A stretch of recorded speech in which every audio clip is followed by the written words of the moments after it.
it's absolutely insane to keep up with all of the AI news going on and to research topics to get information out there on the internet. So this skill that I'm going to show you today in this video promises to solve all that. It promises to send out a bunch of agents into Reddit, social media, Twitter, not just the good old Google that just gives you the same regurgitated blog post, but really go across the board and find those little forum posts and those little Twitter posts where the news is actually happening, and then bring all that information together. So in this video, I want to look at the last 30 days skill, and we're gonna go pull this and open it up on the Claude desktop app. I did promise myself that I was gonna use the Claude desktop app a little bit more. So we're gonna try using that now. And we're gonna say, go ahead and grab this skill and get it up and running in my space so that I can try it. So the reason why we're trying this is because this GitHub repo is one of the most trending today and in the past week. So the author, Matt Van Horn, has built this in order to stay up to date with all of the AI tools and research. And I believe it is really useful. I have several of these tools that I built on my own to research the past and stuff like that. So I'm really curious to see what it can do and how we can integrate it into our daily workflows and what we're already doing and using. So it seems to have accumulated quite some stars already, over 36K in the last 30 days. And it promises us to do very relevant recent research for whatever task we're doing. So if that's before a meeting, or to research and compare tools, or to understand the world and learn something new, or before a trip. For example, in a couple of weeks, I'm off to Marbella. Always wanted to go there, super excited. So now I'm gonna do this last 30 days and see what it can come up with for the trip. All right, so we're gonna give it a prompt here and we're gonna let it do its research for now. Now, if you're using frequent tools like this and trying out a bunch of skills, the easiest way to do so, I found, since I have an endless list of API keys in my env file and there's new tools every single day, you'd wanna find something that consolidates all of these tools. When it comes to LLMs, my best bet here is OpenRouter, because it just allows me to pull everything all together. So I can just come here to my API keys and just add a new one. And then that gives me access to all other APIs of OpenAI, Claude, whatever I need in one. Okay, so really cool. Now what we did here, we used the last 30 days skill on last 30 days, right? So what it did is it gave us all the information about the last 30 days tool. It is telling us who did it and what happened, right? People posting about this. So what's really cool, what you can see on the first glance, is it used a bunch of information to aggregate data, not just across Google or some big headlines, but uses Reddit, X posts, YouTube videos, and it pulls their transcripts. Views 0 of 3.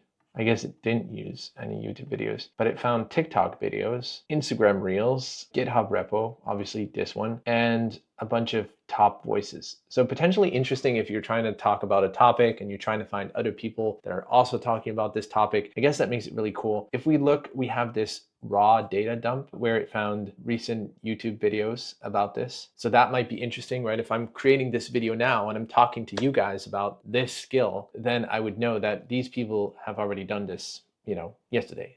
I don't know them. 54 views looks like not really interesting. Let's hope this one gets more, but we have 10 views. Okay. Well, anyway, it's cool, right? It pulls in the information. I guess what I'm missing is the transcript as well. And what I saw here from my last research is this Marbella research that I was doing. It didn't really do a great job. So let me see. I updated this skill right now. Would you be able to pull more information? So run it again on Marbella and really find all the posts, all the recent events, the best beach club hotels, hidden gems, things that I can do, network, like things that are not super public, things that you may find Instagram creators posting about their private community, and all these other hidden gems, right? Little coffee shops or restaurants that are not on the, 10 most popular blog posts for Instagrammers, but are a little bit more under the radar. right? So run it again. You should have access to all of the tools, Instagram, Scrape, TikTok, whatever, all of that stuff should all be there. If you don't have access to something, let me know, and then I will reconnect that, or,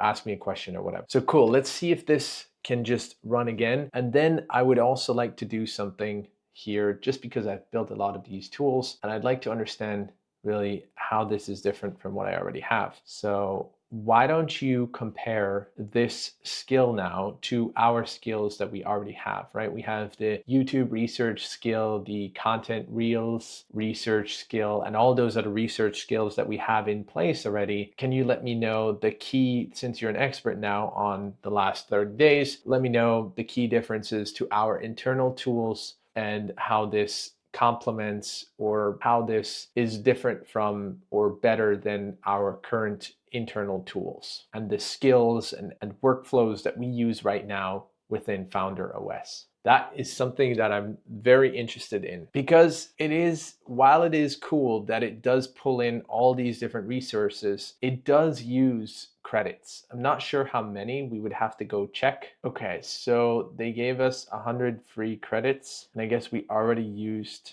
60. Okay, and then we used 10 cents in OpenRouter credits. So this is kind of cool. You see, I've built a lot of stuff here in the last couple of days or weeks or months. So it sums up, and you need to understand where you should focus your energy on and what you should actually be using and what not. And I think what's cool is this last 30 days, it definitely uses a bunch of these API connections to get you all this Twitter data, the Instagram data, stuff like that, which is really cool. I think I should build that into my existing tools. What I don't like is there's no storage system or caching system or whatsoever, right? So what I did many times here for my tools is I built a little SQL database or pushed it to another database so that my team can use it, that we can all collaborate on it, and we can use the data and the history to actually come up with new stuff, especially as you schedule this out and you do some kind of crons or loops or goals, whatever. It does point really useful if you have some kind of database or some kind of caching system. All right, so this finished up now, including all my API access and being able to scrape Instagram, Twitter, X, and all the other fancy stuff that I connected. So that's really cool. It gave me a legit overview of everything, what's going on here. So a bunch of beach clubs and stuff like that, obviously, but it followed my advice. I was like, don't share the stuff that is, super overhyped and whatever. So it did find supposedly some hidden gems, family finds, and stuff like that it did reference as well. Also for the beach clubs, it did find some a little bit further out, like in Estepona, which is a village next to Marbella. So that's kind of cool. And then there's obviously, the flashy, whatever, Punta Romano, beach club, stuff like that. I probably won't go there anyway. But yeah, all in all, really, really, really cool. If you go and you open up this raw data thing, it shows you all the Instagram posts that it pulled with this information. For me, honestly, I prefer this stuff, right? If you're on Instagram, then you get stuck and you're scrolling, and like this, you're very focused. You have everything in one place. You can have this running in the background. You don't even need to take care of it. And then you could come here and be like, okay, cool. Why don't you go and make me a list of hikes, a list of beach clubs, a list of restaurants. Yeah, all of these things that I should visit. Give me the restaurant name, the Google Maps link, the link to a reel or Instagram post or whatever, and like put that together in a nicely formatted PDF or something like that for me, or MD file or whatever. Give it this, then let it do its work. And we could also come here and just go open up these reels. This is really recent. Looks like this was just posted. So why don't we just comment that? Excellent. And now hopefully she will send us the guide. Great. Moving on. Another thing, which is really cool, what I just did, I compared this to all the tools that I'm already using and the cost. And this is something that AI is just beautiful for. Obviously, if you go out there and you're using these APIs left and right? It's really easy to lose track. What is the cost per unit that you're actually looking for, right? If Codex uses less tokens but is more efficient, what is actually better, right? This is especially easy if you're using something like Apify and this new tool that I just tried today, Scrape Creators. And then you can compare apples with apples, right? And you can look at the cost. What does the Apify scraper cost me? So it seems like this one is $170 per 1,000 runs, and this Twitter one is 0.25 per 1,000 tweets. It looks like this X one here is the cheapest option. And then it shows you, right, this IG thing is, I guess, way more expensive on Apify than it is on Scrape for Creators. And this is important, right? If you run this once, pay a couple of cents, it doesn't really matter. If you build this into larger workflows and a lot of data, let's say you're scraping thousands of posts, or you run this every single day, or you do a bunch of research every single day, and then it adds up. So you want to make sure that your stack is also using the tools that are economically viable for what you're trying to do. So I think this is really important. And I guess I will ask it then to adjust accordingly throughout our tools that we use that. Looks like we'll be using this scrape creators a little bit more. And then it gave us this beautiful PDF hikes in nature, where I can just go open up the map or have a post, and then I have a bunch of these hikes, the beach clubs and the restaurants and cafes, where again, I guess I could just go open up this in. Wow, that is really, really cool. There you go, guys. Whatever you need, things to see and do, and then some creators to follow. That's really cool. I mean, you can imagine the potential use cases here. Is really, you can do whatever your heart desires. Could be that you're traveling, could be flights, could be people, podcast guests. The use case is really unlimited. Maybe back to the essential bare bones of this tool, right? 30 days. I think the idea is kind of cool. The utility of the tool itself, I think, is rather limited. You may want to just grab this router of, these different searches here, like grab the search and build it into whatever you're building. So as an example, right, I showed you guys that we have this YouTube research skill, this reel skill. So now for each of one of these, we may want to build in a more extensive search or router. So what I mean is I would not keep this generic. I would go deep and say, okay, well, I have a podcast, YouTube video, or this particular thing that I'm trying to do. And then with that specifically, what problem am I trying to solve? And then bake that into what you're trying to do. And then I would go look at the costs and what you're trying to accomplish, and pick the cheapest APIs or the best APIs that give you exactly the information that you need, and then use those over and over again. And then you can go into things such as loops and scheduling these and making sure that they run every time, or building them into the skills and into the applications that you already have, so that every single time you're trying to accomplish just one task, like let's say, okay, we have a new podcast guest,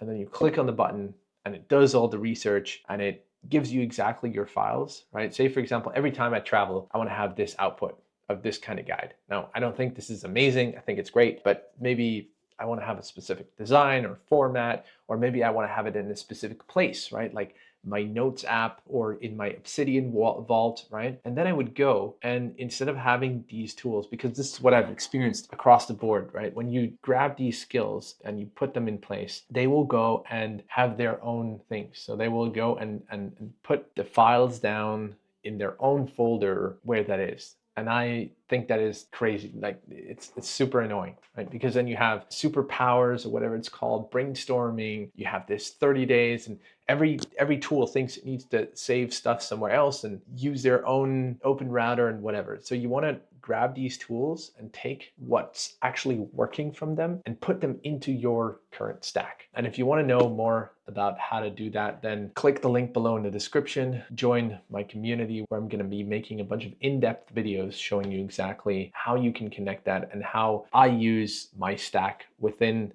my tools, within VS Code, so that you can be more productive and this actually works all together. And if this video was useful, man, go ahead, drop a like, subscribe, and comment below what you want to see in my next video. And then I'll pop it right up here on the screen. All right, see you in the next one.